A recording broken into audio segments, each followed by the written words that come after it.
தற்போது கிடைத்திருக்கக்கூடிய அண்மை செய்திகள், உயர் மின்னழுத்த கம்பியை தொட சென்ற மகனை காப்பாற்றுவதற்காக சென்ற தந்தை உயிரிழந்திருக்கிறார். தற்போது கம்பியை தொட முயன்ற மகனை காப்பாற்றுவதற்காக தந்தை உயிரிழந்த சம்பவம் பரபரப்பை ஏற்படுத்தியிருக்கிறது. பேராவூரணியில் ஐடி பொறியாளர் கதிர்வேலுக்கு இந்த பரிதாபம் நிகழ்ந்திருக்கிறது. அவருடைய மகன் தற்போது மருத்துவமனையில் அனுமதிக்கப்பட்டிருக்கிறார். உயர் மின்னழுத்த கம்பியை தொட சென்ற மகனை காப்பாற்றுவதற்காக தந்தை உயிரிழந்த சம்பவம் தற்போது நடந்திருக்கிறது. சித்தாதிக்காடு பேராவூரணி பகுதியில் இந்த சம்பவம் நடந்திருக்கிறது.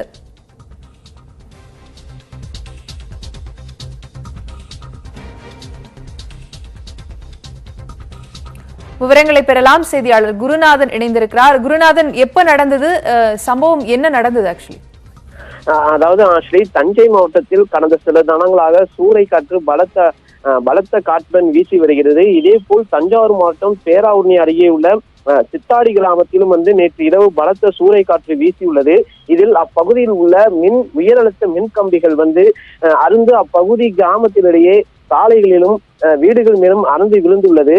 இந்நிலையில் அந்த பகுதியை சேர்ந்த கதிர்வேல் என்பவர், இவர் சென்னை ஐடி கம்பெனியில் பணிபுரிந்து வருகிறார்.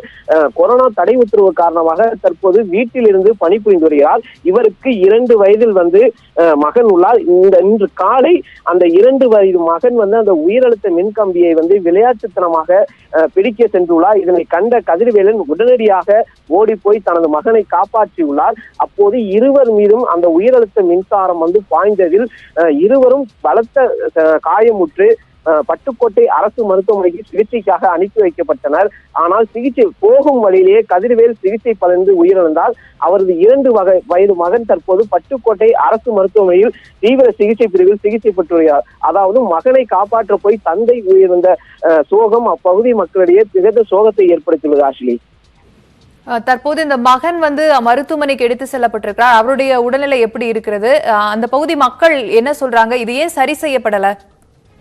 அதாவது ஆக்சுவலி உயிரழுத்த மின்சாரம் தாக்கப்பட்டதில் அந்த சிறுவன் உடல் முழுவதும் தீக்காயங்களால் இருப்பதாகவும் மேலும் தீவிர கண்காணிப்பு சிகிச்சையில் இருப்பதாகவும் அவரின் குழந்தையின் நிலைமையும் மிகவும் கவலைக்கிடமாக இருப்பதாக மருத்துவர்கள் தெரிவித்துள்ளனர். அதாவது கடந்த 1 வாரத்திற்கு முன்புதான் அப்பகுதியில் இதே போல் மின் கம்பிகள் அருந்து விழுந்துள்ளது.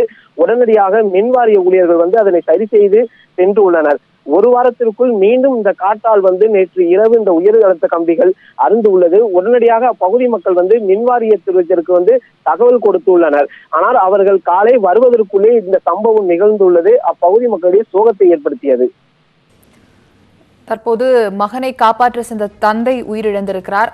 குறிப்பாக மகன் சிறிய காயங்களுடன் மருத்துவமனையில் மேல் சிகிச்சைக்காக அனுமதிக்கப்பட்டிருக்கிறார். விவரங்களை செய்தியாளர் குருநாதன் வழங்க கேட்டோம்.